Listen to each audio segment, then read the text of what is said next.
I'm with Maher Busaba. With me now over Skype is Connor Kennedy, and this E is Comics in the Dugout over break. Out of the dugout, Maher. We are out of the dugout right now. Com- Comics very far away from the dugout. I'm not that far.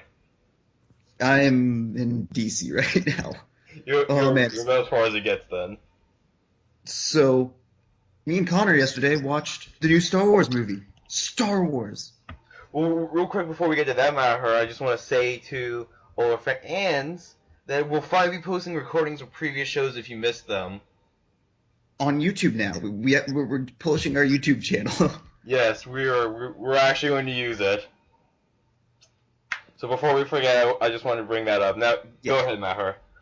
I mean, just yeah, it's just that was Star Wars. Like, okay, sorry, this is gonna be a spoiler heavy review. We just watched the movie. We're gonna talk about it in depth. If you haven't seen it yet, go watch our old recordings and have us spoil Redskins results for you instead. Yes, have us ruin that Redskins Panthers game for you. Kirk Cousins throws an interception. That's the plot. That's the whole plot. Yes. Anyways, yeah, God, I love this movie, Maher. This was I, fantastic.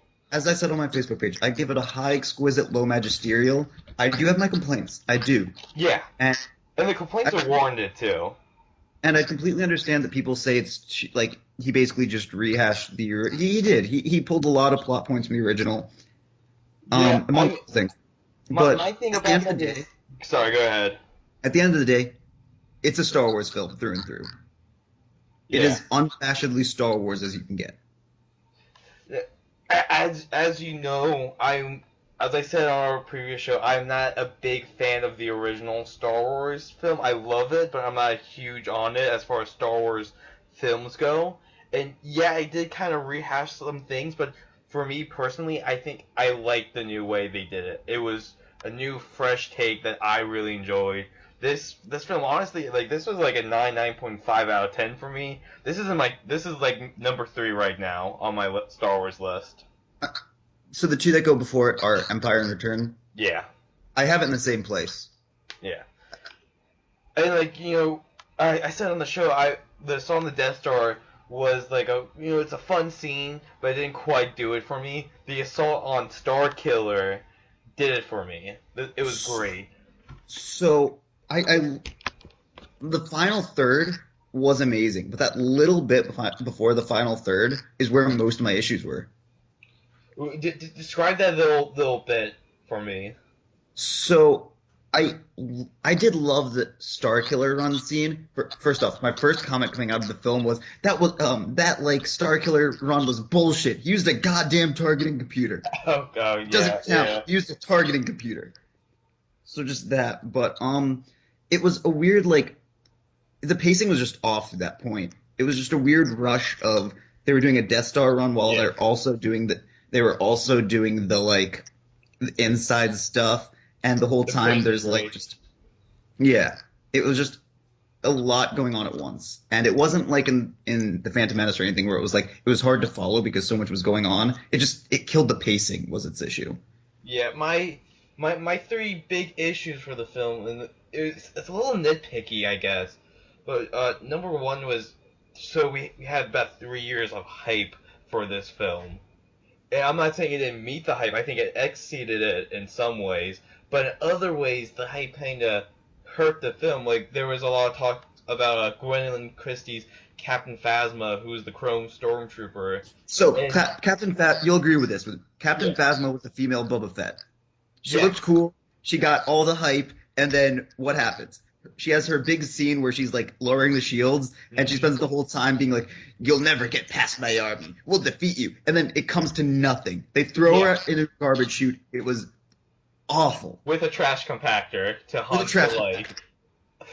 compactor. Yeah, and that bothered me a little bit, but I think it only bothered me because I hyped it up so much because of all the secrecy around the film. We didn't know what we were in for. Fun fact: I didn't know her name was Captain Phasma until coming out of the theater. They did say it in the movies, but like when my brother and our friends said it, that's when I was like, "Oh, that was her name." I avoided the pre-movie stuff so much I didn't know. Yeah, it was hard for me to completely avoid it. I'll get to something that happened to me a little later. But my second problem was for first off, I want to say I think this is J.J. Abrams' best film. As much as I Oh, enjoyed yeah. Super 8, this is by far his best movie. And it had a very J.J. Abrams vibe to it. It was lots of comedy, but sometimes the comedy was too much. The, a com- I agree that I enjoyed the comedy anytime it came up, but it was in the wrong points. Really. Like it would just it should be what should be an emotional moment turns into like a laugh moment, and Yeah. it's It all played well though. Like yeah, it I was don't done know well. why it's a complaint I'm having, but it just The complaint is. is because Star Wars never really has been a very funny franchise in that nature. It's Yeah. been aimed at kids, but in like a dramatic, powerful kind of way. Wait, And there's nothing wrong with making Star Wars funny. Like the issue with the prequels wasn't they're funny; it's that they weren't funny. It's just the jokes didn't land. you didn't think those deleted scenes of Hayden Christensen speaking droid weren't funny? I don't think they were incredibly funny. Oh, you're right. I think beep means that. Beep beep boop. That was I thought you said boop boop beep, those were cringeworthy in the bad way. not in the dugout way. No, no, not in the adorable dugout way. And my third complaint, yeah, like you were saying, it was the pacing. There was so much to cover. There's 30 years of backstory they have to give while also not give. There's things they have to hint at, things they have to explain to the audience, and sometimes the plot was, you could definitely feel it was rushed. And my one personal complaint you didn't bring up because I agreed with all 3 points. I hated the Supreme Commander or the No, Great Leader or Hive Mind or Thanos or whatever you wanted to call him. And I'm sure they're going to do a thing where he's only like that tall because of the projection, but I don't know how after the Emperor they could go more blatantly evil bad guy. I didn't think that was a possibility. yeah, are we? This is spoiler. We're doing spoilers here, or we're We're doing spoiler. later. We said we're doing spoiler. Okay, we are doing spoiler. Spoiler. Okay, well, I thought Andy Serkis doing the motion capture for Supreme Leader Snoke. Great, great. I love it. I love Andy Serkis. I can't get enough of Andy Serkis in anything, especially when he's doing motion capture. And like he was very menacing. The reveal that he's like 20 foot tall was great. I wasn't crazy about his character's design, mainly because I heard a rumor that he was like a giant serpent type creature, And which I just thought was disappointed that he awesome. wasn't. Yeah, yeah, a 20 foot tall serpent Sith. That sounds awesome. And Yeah, so, no, I think I find that interesting. I don't know. I wanted something. When I say nuanced, I don't mean like that subtle Star Trek philosophy thing of like not good versus evil, but like middle ground.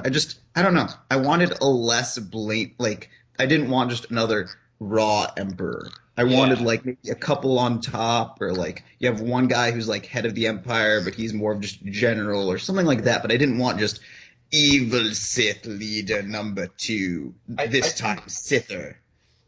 from what I was feeling towards the end of the movie, I feel like we're going to get a lot more of a Snoke in the next movie, where he's probably going to get fleshed out a lot more. We're going to learn what his story is and everything. And we can do like another a speculation video for episode 8 later, or we can save it for when we get back to Two the years show. from now. Yeah, we'll figure something out. But there's a lot I'm excited for about this film. Before we get to the new cast, let's talk about the old cast real quick. Harrison Ford. Harrison Ford clearly did not want to be doing Star Wars. He clearly, like, you can tell how he broke his leg in that scene. You know why? Because that man is too old to be running. Uh, That man is too old to be in a Star Wars. No, I 100%. I loved him. I loved him. He nailed his lines. Yeah. He was fun. He was that old wise leader. But you know the thing? He was clearly too damn old for this shit.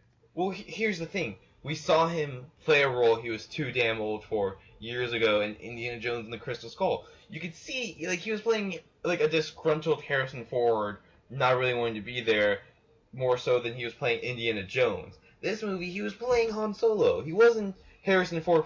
He wasn't Harrison Ford. He was Han Solo. He was captured here. the He role. was Han Solo. I agree with that. And But it was like, I great. feel like you could see him like actually like really happy and embracing the role again. He was definitely like Han Solo was a strong part of that film. Please don't take this as me saying otherwise. I can totally understand why people are like, seriously, they're getting Harrison Ford back? Isn't he, what, like 90? Yeah, and I don't know. I just completely disagree with what you're saying there. The And implication of what I'm saying, yeah. yeah, the implication. I think I felt like you really enjoyed the movie. Uh, I think he enjoyed it. He definitely enjoyed it. I just, I yeah, we agreed on spoilers, right? not major spoilers. Nothing. Okay, Let's not do anything okay. too huge because we don't know who's gonna be watching this. Hopefully, everyone's watching this. Everyone in the world, all 7 billion of you, because we know that's our So fan base, you're right? just happy the dugout. Yeah. So let's move on to Leia. Carrie Fisher looks like everybody's mother in the universal sense. She doesn't look like my mother, but I get what you're saying there. I mean, I like the kind of like development she had a bit off screen. How like she became a general. She didn't really have too much to do in this movie, though. yeah, it was a really powerful performance from her. Like she did a lot of good acting, but it was just mainly her being there. Yes. And should we talk about Luke? Luke? Um, if we're gonna say no major spoilers, You'd say it's a major spoiler. I, Just I speaking about mean, him. I I mean, feel like I'll say I was this. somewhere in like the third act where I was like, I think I know where this is going. Yeah, yeah, like it was pretty obvious at that point where it was going. I'll just say this. It's pretty hilarious that Mark Hamill got top billing for that movie. Yeah. I'll say thumbs up to JJ and the crew for what I think what they did with Luke was a bold decision, and I I think think it it was was the the right call. right decision. Yeah, I think it was the right call. Yeah, it puts the trailers into major perspective though. That's my hint as to I the role. expected them to do that throughout the whole movie, and I wasn't surprised. I was more just like, I'm glad they did it. Yeah, yeah. I had it spoiled for me the night before the movie what Luke's role in the movie was, and I was like, I was really bummed about it. It didn't seem right to me, and then seeing the movie, I was like, this is right. Yeah, it was very natural. Also, I'm screw C-3PO. I don't want to talk about C-3PO. I just don't No, care no, about no, the let's do it. character. Let's do it because All I right, honestly, fine. I was one of the things I said coming out of the film was my complaint about it was too much C-3PO. Wasn't you? Didn't you only have like 4 lines? Yeah, that was still too many lines. I want it to be him walking out saying, "Oh my," then getting shot. Everybody going, "Oh, he's dead now," Yeah. and we'll There never was appear. the three scenes that he really played a role in. His reintroduction scene, hated it so much. I laughed, but I hated it. It was supposed to be funny and you laughed. Just accept that as a success. Yeah. Second, I don't want your exposition, C-3PO. I don't want it. Third one, I actually did like.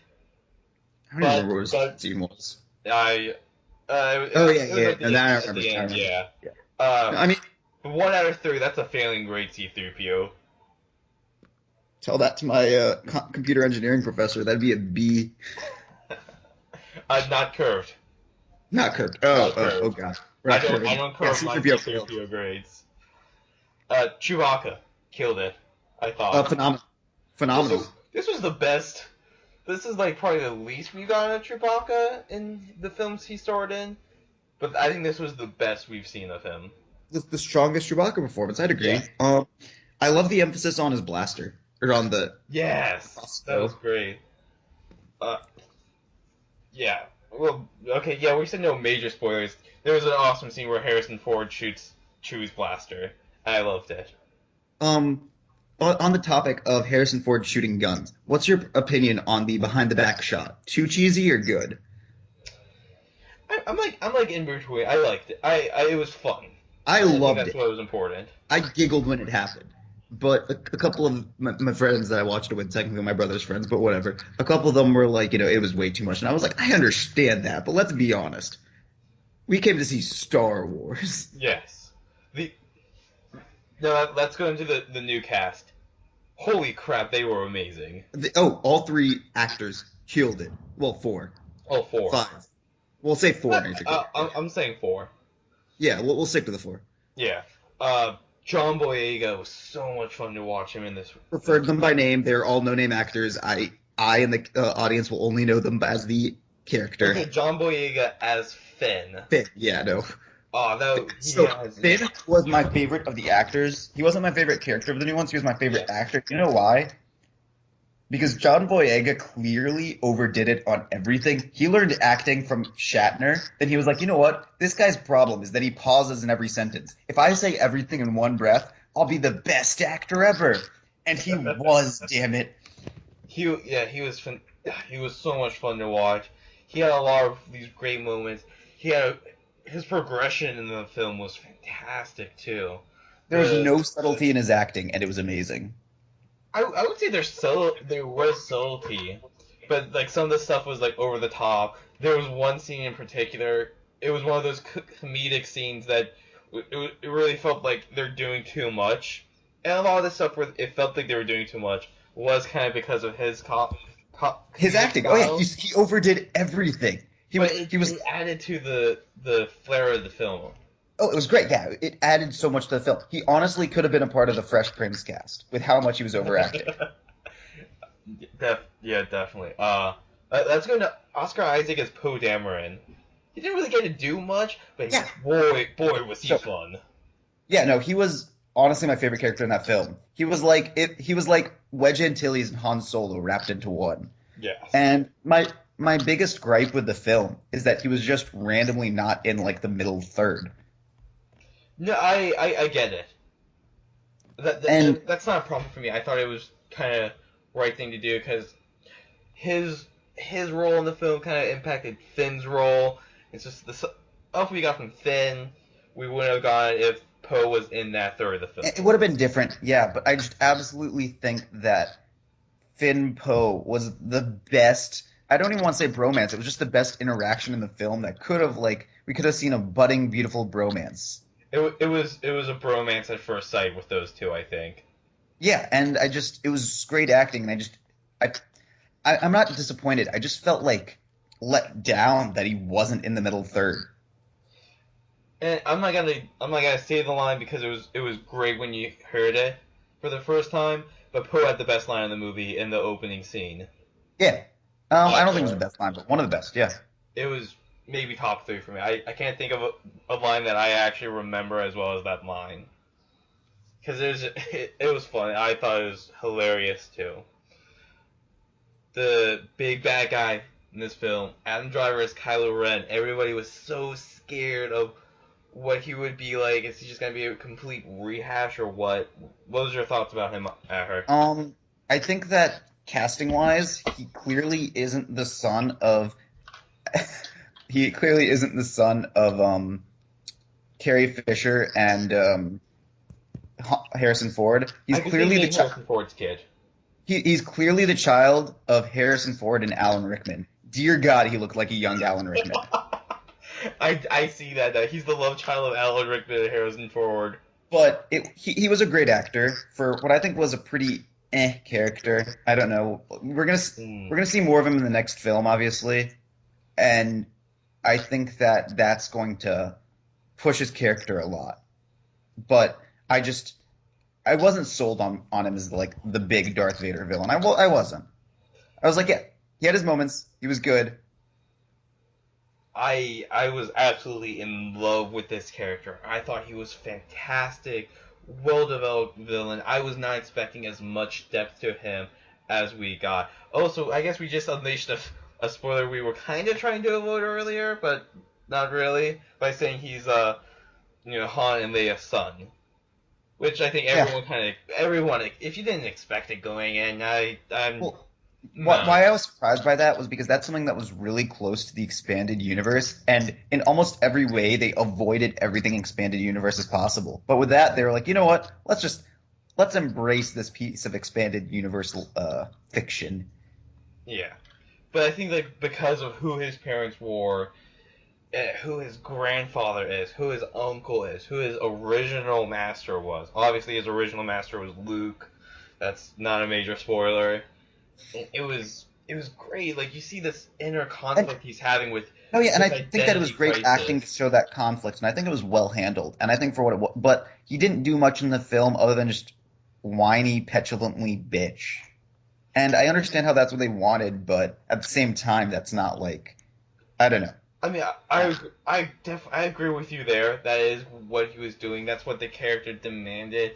But I wouldn't take anything away from him from that. That's kind of It's like, who he is. I don't know. Like, Just yeah, that's what he was doing. But no, that's not what he was doing to me. I guess I'm feeling very defensive of the character right now. If you can't tell. you are being a bit defensive, but that's fine. We're Yeah, allowed to disagree.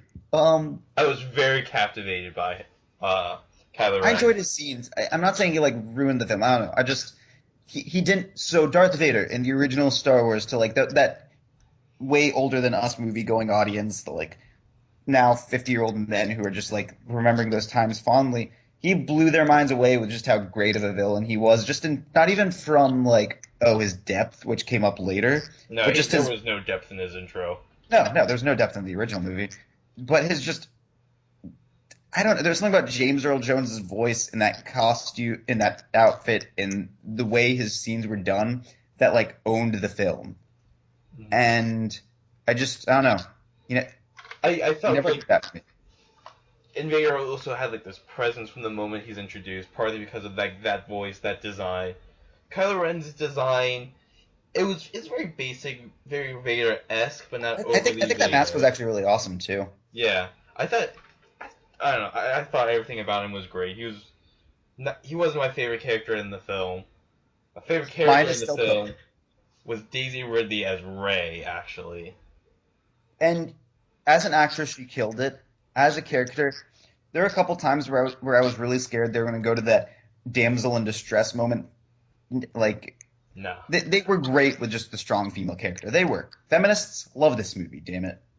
Yeah, and rightfully so. There was so many great things to love about her character in this movie. Again, with John Boyega's Finn, you could see the character progression with Rey throughout the film. She started at X, ended in Y. So I think we've foregone all spoilers, but the big ones. So I'll just say it. My biggest gripe with this film actually was did anybody explain to J.J. Abrams that you have to be trained to do Jedi stuff?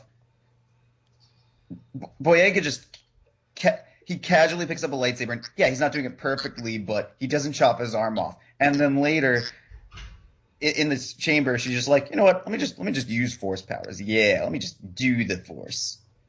Ah, And it just I understand you, and the yeah, reason why it is I get it what you're goes back to saying the there. pacing issues. It goes back to the pacing issues. It was just there wasn't enough time to like resolve the issues without like pushing ahead. But like that last lightsaber scene, which I loved watching, but there's the glaring hole of how the hell did Kylo Ren just not kill them in like a couple seconds? He's a Well, he was maybe, shot. and He he may didn't not be a fully trained. intensively. And He may not be a he might not be a fully trained Sith Lord, but he should. I will accept that Rey he at least like let live so he could train her as an apprentice or whatever. But he should have wrecked Boyega's shit. You should have. Yeah, And I think I think it was mostly the injury, and I guess I don't want to say too much, but like there was definitely a skill gap between him and Boyega. there should have been a way bigger skill gap. But I'm blaming it on the it's the pacing. It yeah, comes down to the not pacing. even the pacing, just the injury he had. That's your go-to. Yeah, that is my go-to. There was a And lot of he was bleeding big time. It was for a like lot of the like holes in the Star Wars universe, my go-to is the Force. In that like, oh, how does this character see this character? How is like, what's the odds that this happens? Well, it's the Force. It just brought them together. But you couldn't really use it for that scene. You couldn't be like, Force lets them live, so I didn't have as much a quick explanation. You're using the injury. I'll buy that to an extent. yeah, because they kind of focused in on that injury big time, which is and the focus because they were focused on the injury. They were focused on the injury. They kind of started off on a disadvantage in that fight. And the thing with like being trained in the Force, the two characters who we see who are really strong and powerful in the Force might it seemed like they might be the strongest that we've really seen aside from maybe Yoda or Anakin, and we're seeing they're not one's not properly trained, one's not trained at all, but it's almost instinctual with what we're seeing. So it was really weird with Kylo Ren because clearly he's like he's not as strong as Vader, and that's one of his big like inferiority complexes or whatever that makes him act like such a petulant child.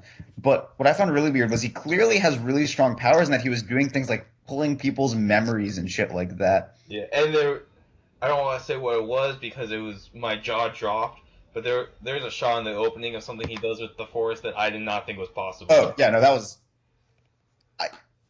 it was really cool. That was a cool effect. Yeah.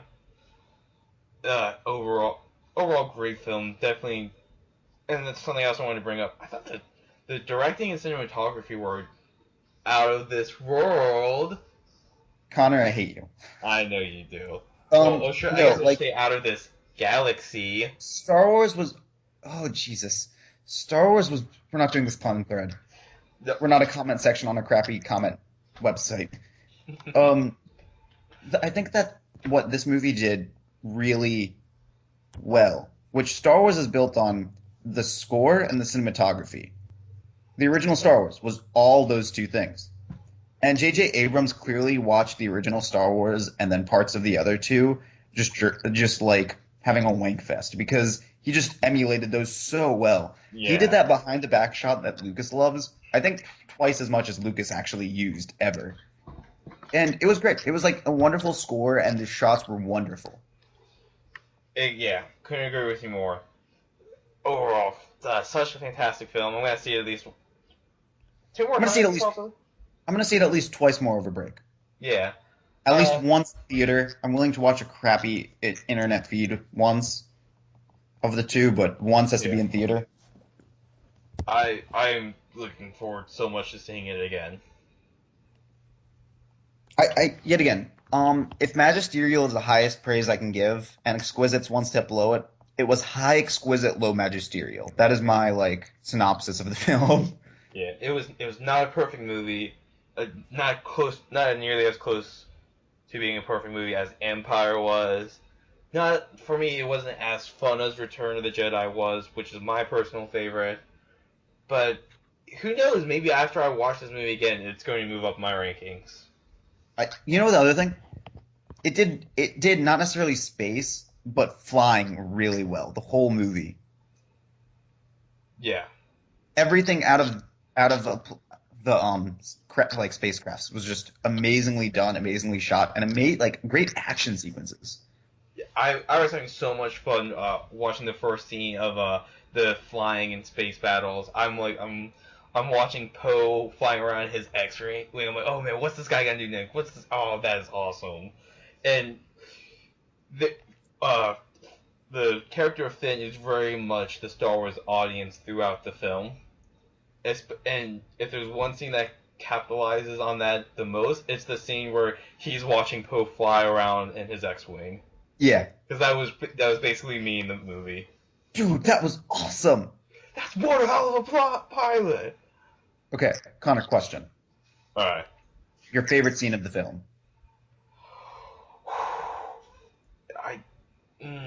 Right now it might be that big lightsaber fight at the end.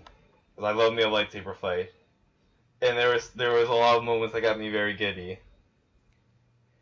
My personal favorite was I don't remember the name of Moss's planet, but the ground fight scene going on at the time of that. Oh yeah, that was great. The only part I properly 100% geeked out. You remember during the trailer, I was gushing over the X-wing over the water. Yes. When the Rebel Alliance that's what I was talking about before with when Poe. you saw the cavalry coming in, I grabbed my brother's arm and just started geeking out. There were several times in this movie where I moved to the edge of my seat, started rubbing my hands in anticipation. That was one of my favorite scenes. It's hard to pick a favorite right now. No, yeah, you have to watch it a couple again. Maybe something doesn't hold as well as you thought something was better, but it was just phenomenal. This is also a movie too where if I have the cash to put out, I'm buying it as soon as it comes out on Blu-ray. I probably should now that I have Blu-ray, huh? Xbox can use Blu-ray. Exactly. That's how I'm feeling. I spent more money than I wanted to last night on other Blu-rays. So this is a complete side thought. I was going to point out, so when J.J. Abrams was put on Star Trek, because obviously what they're trying to do with the Star Trek films, this reboot, is they're trying to take the 47 years of geekdom that's all about philosophy and stuff that's never going to sell in big theater. It's never going to kill in Hollywood. And they're trying to make it an action movie. They're trying to make it Star Wars. Yeah. And that's why they put J.J. Abrams on. And I complained at the time that they did it because J.J. Abrams shouldn't do Star Trek. It's not like that beautiful philosophy stuff that, Star Trek is. And it's funny because I started complaining with J.J. Abrams on Star Wars, and I was like, wait, but I said they should put him in a Star Wars film. And you know the thing? I was absolutely right about that. He clearly was in love with it. He clearly nailed it.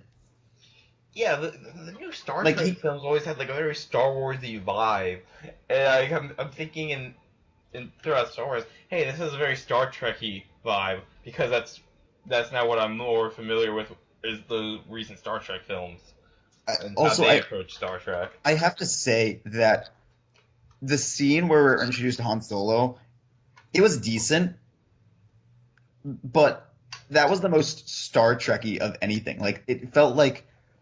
Well, what scene was it? The scene where Han Solo's being attacked by the two sides that he owes money to, and Oh yeah, I'm gonna say this real quick. I think that was the worst scene in the film. I don't think it was the. It was boring. It was a pretty down scene. There wasn't really anything to really applaud aside from one thing. But I know for a fact because I looked up later. That was not the actor who played Scotty in the Star Trek reboot, but it was as close as an actor as you can get without being him. It was weird. That was an off-putting scene to me. Yeah.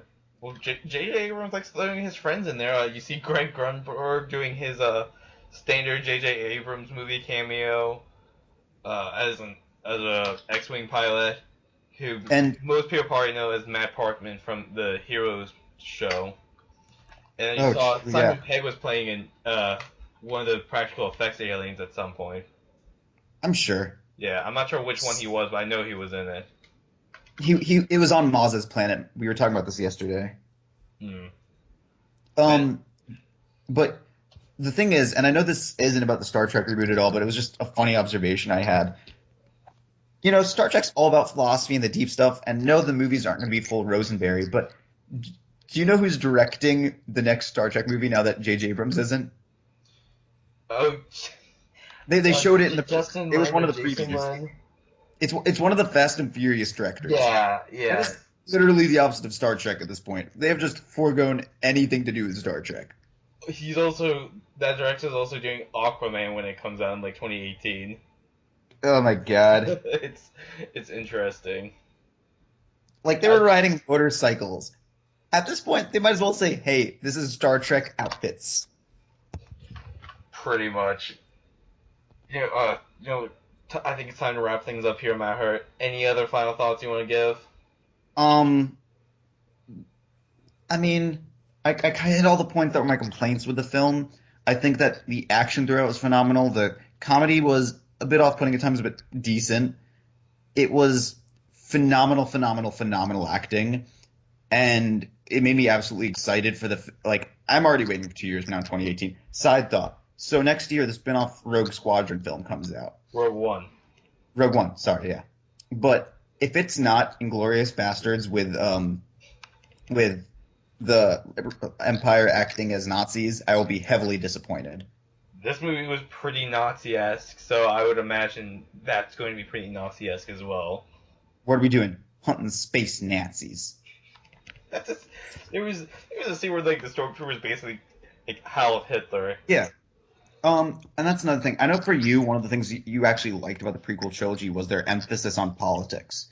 There was a big de-emphasis on this one to actually discuss the post-Empire politics, but they did have hints of it. What were your thoughts on that? This will be my final thoughts as well. This movie put all the other movies in perspective for me, because the prequel trilogy is what I grew up with.